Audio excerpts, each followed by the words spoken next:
सी बारिश बंद हो गई है और तो थोड़ा सा सुकून मिल गया है मुझे। और मिल क्या, कपड़े कल से बिल्कुल भी नहीं सूखे थे तो उनको भी सुखाना बहुत ज़रूरी है। तो पूजा और अनिका छत पे गए हुए हैं कपड़े सुखाने के लिए, और हम आप लोगों के कमेंट का जवाब देना है, मैं उसके लिए आज ये वीडियो बना रही हूँ। क्योंकि जब से आई हूँ तब से बराबर एक ही क्वेश्चन आ रहा है, एक ही कमेंट आए जा रहा है, आए जा रहा है, आए जा रहा है। दी, आपका खुद का घर है या किराए वालों का है? मतलब आपको खुद का है कि आप किराए से रह रहे हो?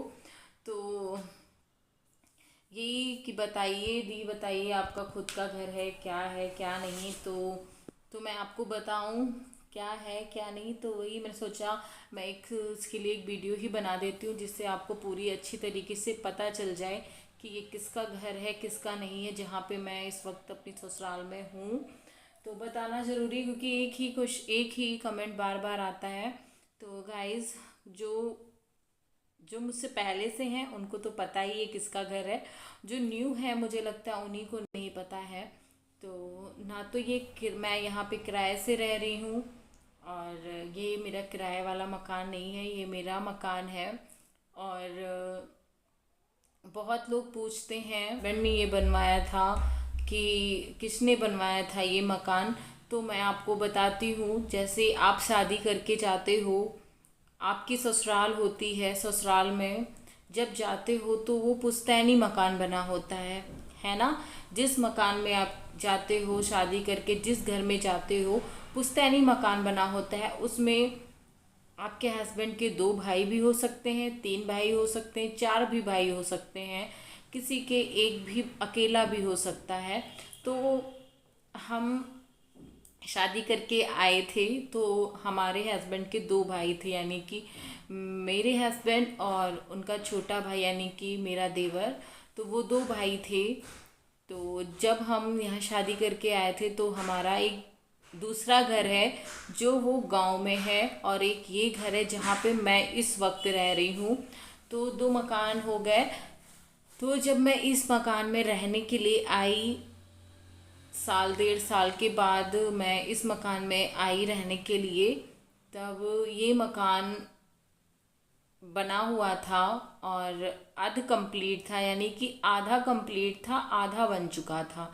तो मतलब मकान तो पूरा बना खड़ा हुआ था, लेकिन आधा पोर्शन जो होता है ना मकान का, वो अनकम्प्लीट था। अनकम्प्लीट होने का मतलब क्या था, जैसे मेरे ससुर जी जो थे उन्होंने पूरा मकान ये बनवाया था, और आधे मकान में यानी कि मेरे किचन जहाँ पे है वहाँ तक पूरा प्लास्टर फर्श वगैरह सब कुछ था। लेकिन मेरे रूम से और इधर वाला जितना भी पोर्शन है, इधर जो रूम है, ये रूम और आंगन, और ये इतना पोर्शन बना नहीं था। यानी कि जो ये प्लास्टर वगैरह आप देख रहे हैं मेरे रूम का, ये प्लास्टर और नीचे जो टाइल्स वगैरह लगे हैं, और ये सब मेरे हस्बैंड ने ही करवाया था। तो इस मकान के अंदर मैंने भी अपना रुपया खर्चा किया है, अपना लगाया है। पूरे मैंने 4 4 साढ़े 4 लाख रुपए मेरे इस मकान के अंदर लग गए हैं। पूछो कैसे? क्योंकि प्लास्टर करवाया, टाइल्स लगवाए, और समर करवाया, है ना, समर करवाया, इन्वर्टर वगैरह ये सारा सब कुछ लगवाया मेरे हस्बैंड ने। तो पूरा का पूरा इतना हमारे वहाँ इतना बैठ गया था जितना काम मैंने बताया है आपको। क्योंकि सब कुछ करवाने के बाद ये पूरा कंप्लीट करवाया, और समर वगैरह करवाया, तो आप समझ सकते हो कितना पैसा लगता है हर एक चीज़ में। तो मेरे हस्बैंड ने करवाया जितना भी इस मकान में जो भी कुछ लगवाया, उन्होंने सब मेरे हस्बैंड ने लगवाया। तो इसका मतलब ये नहीं होता है कि जैसे अब ससुर जी ने बनवा दिया है तो हम ये हमारा नहीं हुआ। हमारा है, क्योंकि हम शादी करके आए इस घर में। जितना हक उनका है उतना हक मेरा भी है ना। जैसे 2 भाई हैं तो दोनों भाइयों का बराबर हक है। मैं ये नहीं कहती कि पूरा हक मेरा ही है।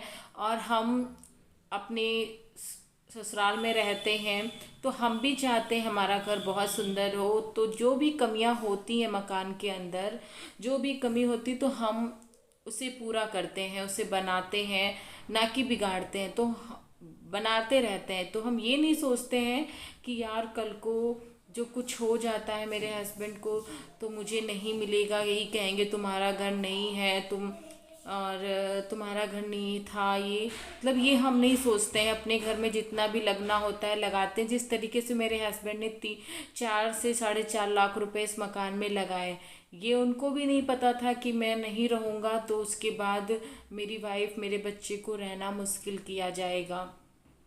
किसी को भी नहीं पता होता है, और उनको भी नहीं पता था, ना मुझे पता था। ये हम तो यही जानते हैं मेरा घर है, शादी करके आई हूँ, हमारा घर है, तो हम इसको अच्छा ही बनाने की कोशिश करेंगे। और इतना सब कुछ कराने के बाद उन्होंने अपनी बहन की भी शादी भी करी। उसी साल शादी करी थी। दिसंबर में हमारा ये घर कंप्लीट हुआ, और जनवरी के बाद फरवरी में इनकी सिस्टर की शादी हुई।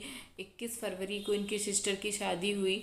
तो शादी में भी 5-6 लाख रुपया लग गया था। तो हम ये नहीं जानते थे कि ना, हमको ये नहीं पता था कि बाद में सब यही कहेंगे क्या तुम्हारे हस्बैंड ने बनवाया था। बन तो ऐसा नहीं होता है। जब हम पुश्तैनी मकान में आते हैं तो हिस्सा सभी का होता है, बस समझने की बात होती है। और हमने लगाया इस मकान में, मुझे खुशी है, मुझे अपने बाबू पे पूरा, मतलब मुझे अपने बाबू पे गर्व है कि उन्होंने बहुत कुछ किया है इस घर में। और इतनी कम एज में, गाइस 28 साल की एज में वो बहुत कुछ करके गए। और इतना इंसान संभल नहीं पाता है, खड़ा नहीं हो पाता है सही से 28 साल। कुछ लड़कों को आप देखोगे 28, 29, 30 साल के हो रखे हैं, कुछ भी नहीं करते हैं। मुझे अपने बाबू पे बहुत ज़्यादा प्राउड था, क्योंकि उन्होंने शादी हुई, उनकी शादी के बाद तुरंत से उन्होंने अपना क्लिनिक अपने दम पे ओपन करा। क्लिनिक के बाद मुझे बेबी हुआ, सारा उन्होंने ही सब कुछ करा।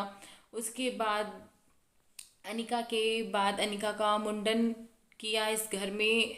घर का मतलब टाइल्स वगैरह, प्लास्टर वगैरह करवाए, सारे काम करवाए। सिस्टर की शादी की, और अनिका का मुंडन, वही सब कुछ हुआ। तो इतना सब कुछ किया उन्होंने, तो कम नहीं होता है। और मैं ये नहीं कहती कि हाँ उन्होंने कुछ भी नहीं किया। मैं ज़िंदगी में भी नहीं कहूँगी कि वो चले गए, मेरे लिए कुछ भी छोड़ के नहीं गए। उन्होंने उन्होंने बहुत कुछ छोड़ा। उन मेरे मुझे बहुत ही अच्छी चीज़ दे के गए हैं, वो है हमारी अनिका। उनके मेरे प्यार की निशानी है वो। और अनिका अनिका मुझको दे के गए हैं, जिसके सहारे मैं जी रही हूँ। और रही बात इस घर की, या उन्होंने कुछ भी लगाया है, बनाया है, हमारा घर है। और हम पूरी हक की तरह रहेंगे जिस तरीके से हम पहले रहते थे हस्बैंड के सामने। और बस एक चीज़ है, हम लोगों को इस घर से बहुत ज़्यादा लगाव था, मेरे हस्बैंड को भी और मुझे भी। तो आई होप, उम्मीद करती हूँ कि आप लोगों को समझ में आ गया होगा गाइस। क्योंकि बार बार एक ही बात आती है कि आपका घर खुद का है या किराए से रह रहे हो, किराए से रह रहे हो। तो मैं फिर बता रही हूँ, ये मेरा किराए वाला मकान नहीं है, हमारे खुद का मकान है। और जब हमारा हमारे ससुर जी ने बनवाया, और वो हमारे ससुर जी थे, तो उनके बेटे थे, तो उनका भी हक है। और उनका हक था, तो ये हमारा भी हक है, हमारा भी घर है। और हमने जिस तरीके से, मेरी सास बोलती है कि मेरे हस्बैंड ने बनवाया था, तुम्हारे हस्बैंड ने थोड़ी ना बनवाया था जो तुम कह रही हो। तो मैं भी कह सकती हूँ मेरे हस्बैंड ने भी इसमें 4-4.5 लाख रुपए लगाए। तो मेरा भी बोलने का, लेकिन मैं नहीं बोलती हूँ, क्या करना। और घर है, घर कोई लेके नहीं जाएगा अपने सर पे, है ना, ये यहीं का यहीं रह जाएगा। बस ये है, जब तक हम लोग हैं तब तक मुझे इस घर से लगाव है। और पूरी लाइफ रहेगा जब तक मेरी सांस है, इस घर से लगाव मेरा कभी भी नहीं जाएगा गाइस। तो बस यही चीज़ है। तो मुझे लगता है आप लोगों को पता चल गया होगा कि ये हमारा घर है।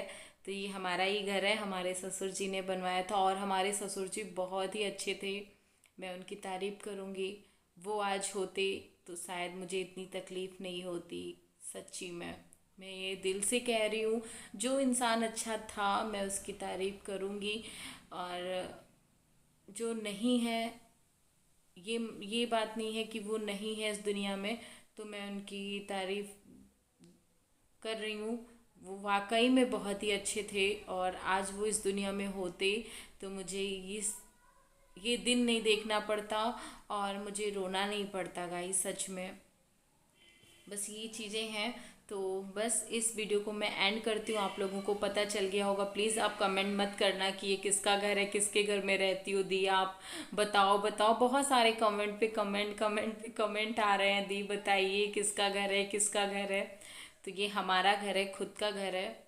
बस थोड़ी प्रॉब्लम्स की वजह से हमें थोड़ी सी दिक्कत हो रही है, क्योंकि जब हस्बैंड नहीं होता है तो समझ सकते हो, सारे रिश्ते बदल जाते हैं। बस वही वाली सिचुएशन चल रही है मेरे साथ में। मेरे हस्बैंड नहीं है तो थोड़ा सा दिक्कत हो रहा है मुझे रहने में, बाकी कुछ भी नहीं है। और bye guys, love you all, take care, और अपना ख्याल रखिए और अपनी फैमिली के साथ में व्यस्त रहिए। और ज़्यादा से ज़्यादा मैं तो यही कहूँगी, खुश रहिए अपनी फैमिली के साथ में, एंजॉय करिए। और bye guys, love you all, take care.